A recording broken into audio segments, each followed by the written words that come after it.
Dragon Endurance departed the International Space Station at 8:20 a.m. Pacific Time Monday morning. On board Crew-7 are NASA's Jasmin Moghbeli, ESA astronaut Andreas Mogensen, JAXA astronaut Satoshi Furukawa, and Roscosmos cosmonaut Konstantin Borisov. Currently, they're on their way to the targeted splashdown site just off the coast of Pensacola, Florida. My name is Kate Tice, Senior Quality Systems Engineering Manager here at SpaceX, and joining me today from NASA Communications is Sandra Jones. Welcome. Thanks so much for having me, Kate. It is great to be here. Upon departing the International Space Station, Dragon underwent a sequence of departure burns. The crew also had a rest period and has since kicked off preparations for re-entry, including getting in their launch and re-entry spacesuits and successfully performing a leak check on those suits. This next phase of the mission is when things will really start to amp up, and Dragon has a series of steps to complete before returning Crew-7 home. First, Dragon will maneuver to the correct attitude and jettison its trunk, which is the cylindrical, unpressurized part of the spacecraft. The trunk is currently connected to the aft or the bottom section of the Dragon capsule, and that's where the heat shield is located. So, in order to expose that heat shield and get the vehicle ready for atmospheric re-entry, we're going to jettison that trunk. And from there, the spacecraft will use its forward thrusters to perform a deorbit burn, which will put Dragon on a trajectory to return to Earth. This burn will last about 14 minutes once it starts. The deorbit burn uses Draco thrusters on Dragon, primarily the four located on the forward bulkhead, and is executed at the apogee, or the highest point of Dragon's current orbit around the Earth. This will alter Dragon's path to ultimately line it up to re-enter Earth's atmosphere and splash down off the coast of Florida. Splashdown is planned for 2:47 a.m. Pacific, 5:47 a.m. Eastern this morning, again off the coast of Pensacola, Florida. Let's take a minute to meet our crew. First up is Lieutenant Colonel Jasmin Moghbeli, who hails from Baldwin, New York, and earned a bachelor's degree in aerospace engineering from the Massachusetts Institute of Technology and a master's degree in aerospace engineering from the Naval Postgraduate School. She also graduated with honors from the U.S. Naval Test Pilot School. As an AH-1W Super Cobra pilot and Marine Corps test pilot, she has flown more than 150 combat missions. In all, she accrued 2,000 hours of flight time in more than 25 aircraft. At the time of her selection as an astronaut, Moghbeli was testing H-1 helicopters and serving as the Quality Assurance and Avionics Officer for VMX-1. She is also the proud mom of twin girls. With this mission, she will have logged an estimated 199 days in space during her first space flight, including 6 hours and 42 minutes during a spacewalk. And today, she is the commander of Crew-7. Sitting next to Jasmin is pilot Andreas Mogensen. This is Mogensen's second trip to the space station. His first was as the flight engineer for the ESA IRIS mission in 2015. He was born in Copenhagen, Denmark, and graduated with an international baccalaureate from the Copenhagen International School, a master's degree in aeronautical engineering from Imperial College London, and a doctorate in aerospace engineering from the University of Texas at Austin. In 2015, Mogensen became the first Danish person to go to space and currently is serving as the European Astronaut Liaison Officer to NASA's Johnson Space Center in Houston. With this mission, he will have logged 209 days in space across 2 flights. Next up in the role of mission specialist is Japan Aerospace Exploration Agency astronaut Satoshi Furukawa. Furukawa's interest in space began when he was 5 years old and saw the Apollo 11 moon landing on TV. He was also a fan of the Japanese TV space hero Ultra 7. His professional career began as a medical doctor, but after seeing a news report about Japan auditioning for new astronauts to do science experiments on the space station, he decided to apply. He was selected by the National Space Development Agency of Japan to be an astronaut candidate in 1999. His first mission to the International Space Station was as a flight engineer for Expedition 28 and 29 that launched from the Baikonur Cosmodrome in June 2011.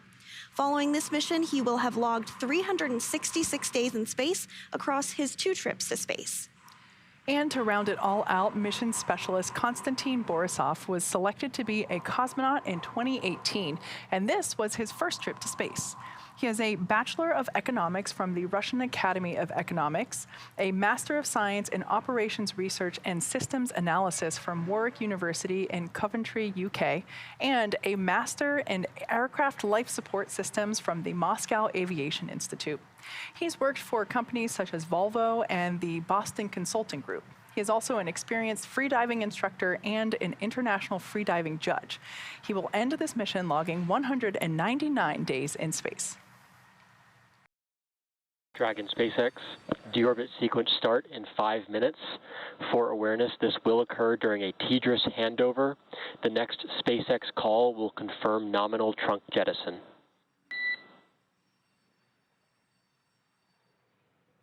Dragon Copy started deorbit sequence in 5 minutes, and we'll catch you after transfer.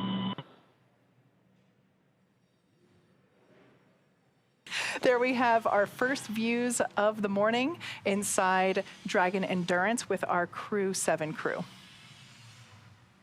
So we are seeing a view here in the center of your screen. That's Commander Jasmin Moghbeli of NASA. This is her first space flight. And we are just about 2 minutes and 20 seconds away from that deorbit burn beginning. Another view inside of Dragon here. On your left is Roscosmos cosmonaut Konstantin Borisov. And then to his right is ESA, or European Space Agency astronaut Andy Mogensen, NASA astronaut Jasmin Moghbeli, and Japan Aerospace Exploration Agency astronaut Satoshi Furukawa on the far right. Now, when the crew egresses from the capsule, we will utilize the side hatch, which is actually in view right here. That is the side hatch. That has been closed since when they ingressed to the capsule on launch day. When they're up at the International Space Station, they utilize the forward hatch, which is the hatch at the top of the capsule, because that's where the international docking adapter is located, and that's what docks to the space station and allows them to ingress and egress onto the station and into the capsule during their stay. So, and we just got a call out saying that deorbit burn has begun. This burn is expected to last for about 14 minutes. Yeah. Dragon SpaceX, deorbit burn complete, performance nominal. Nose cone closure initiated. And right on time. Great to hear. Copy. Great to hear that deorbit burn was successful. Up next, we're going to close the nose cone, which, as I mentioned earlier, is still open as we were using those 4 forward bulkhead Draco thrusters in order to perform that deorbit burn. So now that that deorbit burn is complete, and as we heard, it performed nominal, which basically means normal, which is good news. And in the background, Dragon is going to work to currently inhibit those forward bulkhead Draco thrusters that we just used to complete the deorbit burn, ensuring it's safe to latch the nose cone shut for re-entry. And that nose cone will remain shut all the way through splashdown after this point. SpaceX, nose cone secured for entry.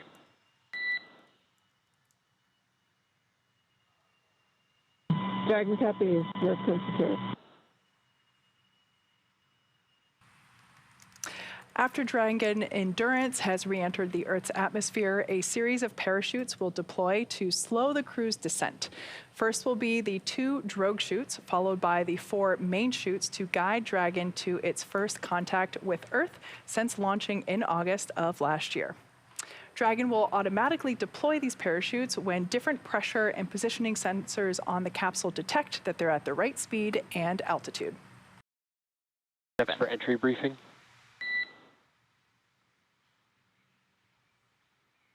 Dragon Blissy for entry briefing. All right, want to remind you we have an expected LOS at 0934 Zulu, expected AOS at 0941 Zulu. All other times are going to be accurate per the tablet timeline. No other updates at this time for entry. Weather remains nominal and recovery forces remain ready to support.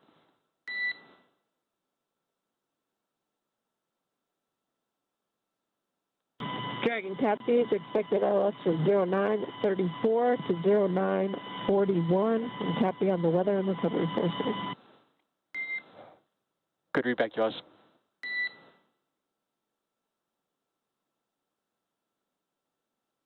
So we can see there the crew is now putting their visors down in preparation for entry interface and ultimately splashdown. This is also one of the final moments that we can see zero G. Dragon tablets are secured, restraints are tightened, and visors are down, all 4 crew. SpaceX copies all for crew entry preparation. We are 5 minutes to expected blackout. We'll see you on the other side at 0941. Okay, copy, SpaceX. We'll see you on the other side. It looks like we are getting our very first view of Dragon there on your screen. It is streaking through the sky as it continues to re-enter the atmosphere. Again, those parachutes have not quite deployed just yet, but once they are through the atmosphere successfully, we'll first see the drogue chutes deploy. We're targeting 2:43 a.m. Pacific for that, and just seconds later at 2:44 a.m. we'll see the main chutes deploy, and of course splashdown at 2:47 a.m. Pacific off the coast of Pensacola. Yeah, this view is a thermal view, tracking cam from NASA's WB-57 plane. This looks like it is a live view coming from Megan, which is the recovery vessel positioned a safe distance away from the anticipated splashdown site. I believe this is the tracking cam, not thermal, more I'm not sure the right way to describe it, but it's a live view camera, but adjusted for the darkness of the night sky. So that's why the pixels on the camera might look a little wonky there.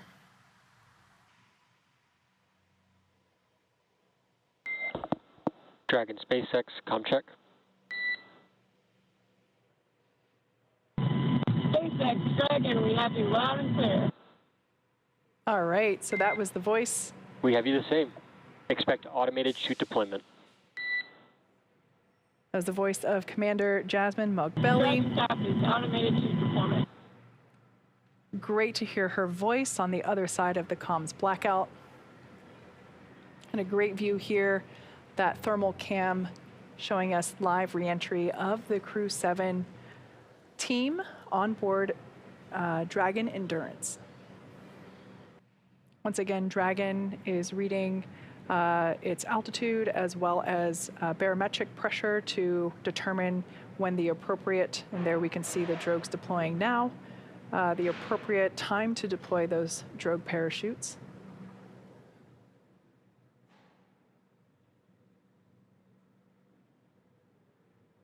And so these drogue parachutes do help to stabilize and decelerate the vehicle ahead of the mains being deployed a short time after. Expecting mains Drogue at chute about descent 30. rate nominal. All right, that's great news there, indicating that the rate of deceleration with the drogue chutes is as expected. The main parachutes will deploy next. That will occur around the 6,500 foot mark above the ocean surface. And at that point in time, the capsule will be traveling around 120 miles per hour, and we can see those main parachutes deploying now. Those drogue parachutes will land in the ocean, and hopefully we will be able to recover them, but they kind of sink quickly sometimes, so the recovery teams will go out and try to recover those drogue parachutes for reuse on future cargo missions. We can see here. Main chute descent rate nominal.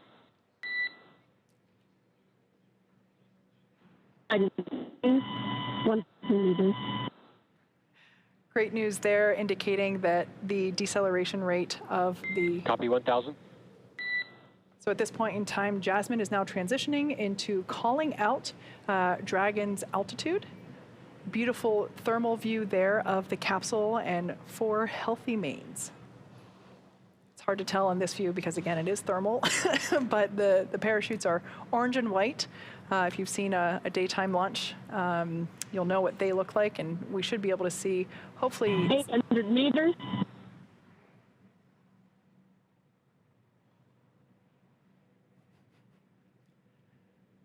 What a beautiful sight. As you can see on your screen, we have Dragon, splashdown.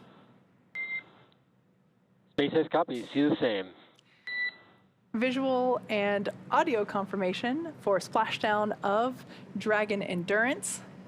It has now returned home, and NASA astronaut Jasmin Moghbeli, along with ESA astronaut Andy Mogensen, JAXA astronaut Satoshi Furukawa, and Roscosmos cosmonaut Konstantin Borisov are back on Earth after an approximately 18.5-hour return journey from space. We have NASA's Rebecca Turkington, a NASA Public Affairs Officer at the Johnson Space Center, who was on the boat during the re-entry and splashdown. So again, she had a great firsthand view of the crew returning and splashing down. So Rebecca, how can you hear us? Dragon SpaceX is go for recovery personnel to approach. Expect personnel alongside in 1 minute. That's great to hear, Rebecca, and we are hearing some communications to the crew. Expect recovery personnel in 1 minute. That we do expect the recovery personnel to begin to approach. Permission to come on board via the display camera view only. So while we work through that. Hey, Sandra, how do you hear me?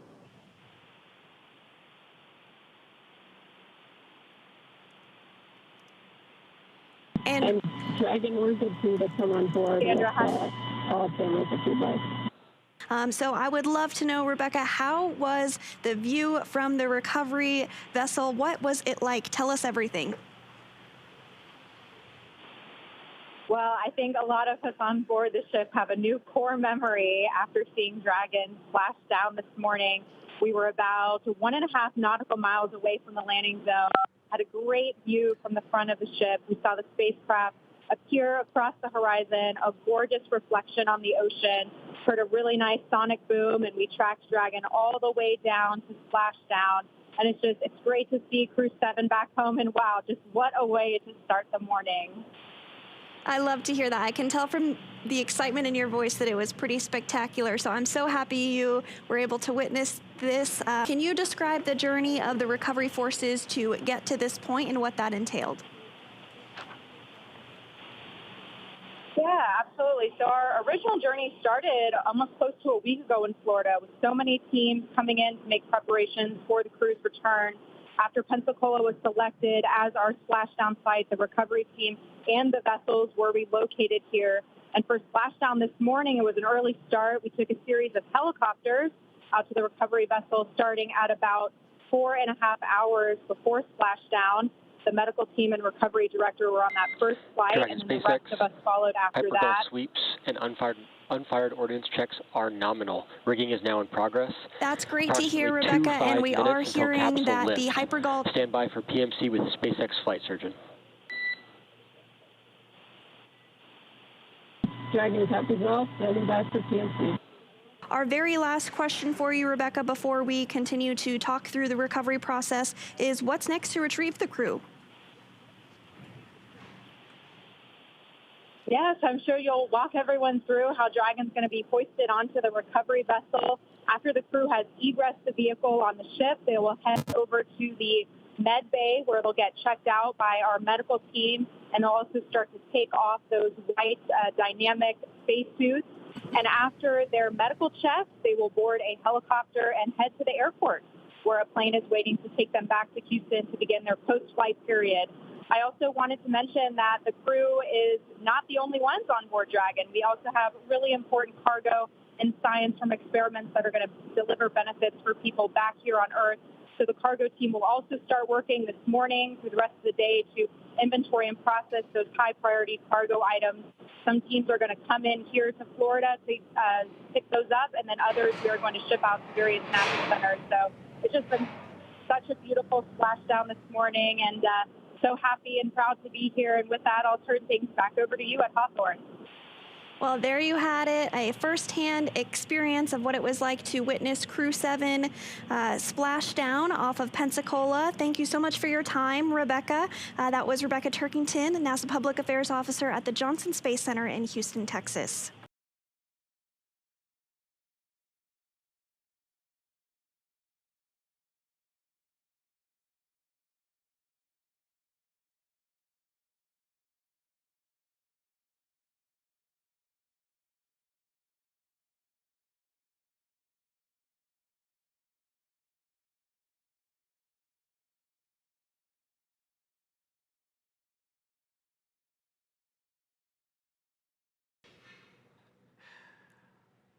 I don't want to call this for sure, but this definitely feels like one of the fastest recoveries I've ever been a part of. SpaceX, welcome aboard the recovery vessel. Recovery personnel are now completing final checks and stand by for translation to egress platform.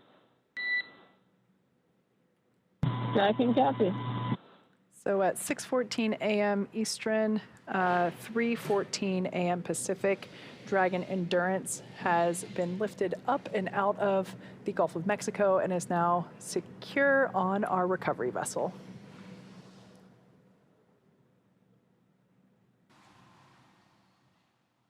And so it does look like we are seeing that translation on your screen.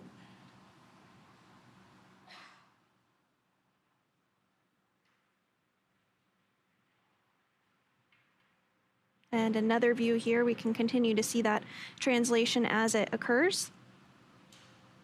It'll get put right in between those two gate-looking areas, and then the crew can begin to work hatch opening operations. We can also see a SpaceX team member hosing the vehicle down.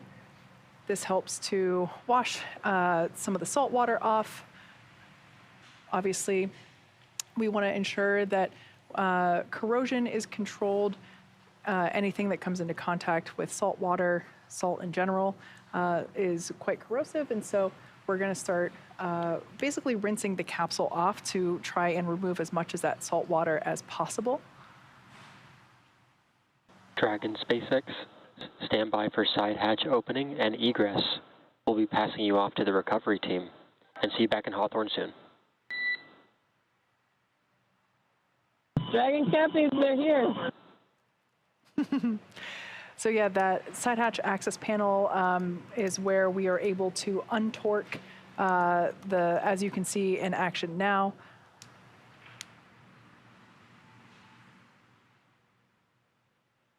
And the side hatch is open for the first time in 199 days.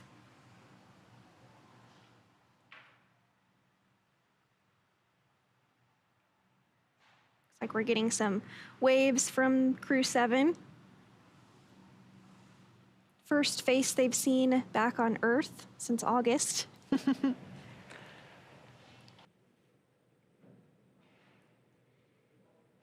And Andy Mogensen now out of Crew-7 capsule.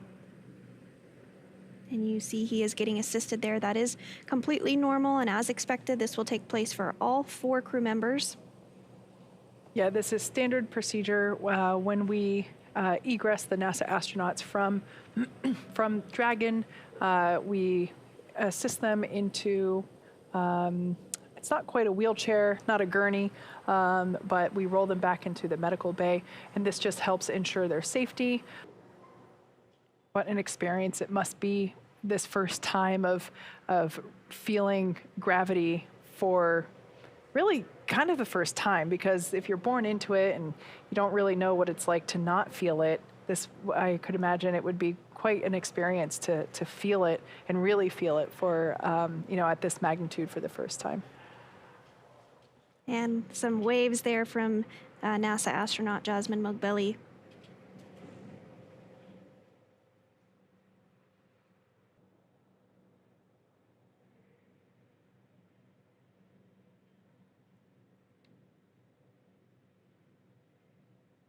And Konstantin Borisov has successfully egressed.